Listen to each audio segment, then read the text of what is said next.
Dito tayo sa New Zealand. Dito tayo sa Tauranga, nakakalungkot lang kasi hindi naman tayo sobrang alam mo yun, sobrang aktivista pagdating sa nature. Pero tingnan nyo ito ba? Okay. Ito yung mga logs na yan. Troso-troso na pare. Ayan, dami oh. Imagine nyo ah. Dito mo marirealize kung gaano karaming puno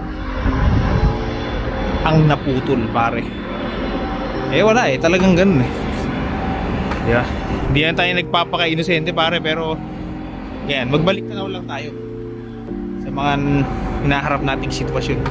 Pero ganyan pare, ganyan karami. Imagine nyo pare, oh, ilang bundok na puno yan. Hindi naman tayo nagpapakalinis, di tayo naghuhugas kamay. Consumer din tayo. Kaya lang, wala lang, nakakalungkot na isipin ka. It is what it is, man. Tanggalin nyo sa isip nyo na nagpapaka-inosente ako. Pero ilagay lang natin sa isip natin ba? Tingnan nyo to ha, magkano kayo. Magnilay-nilay tayo. Katahimikan para sa mga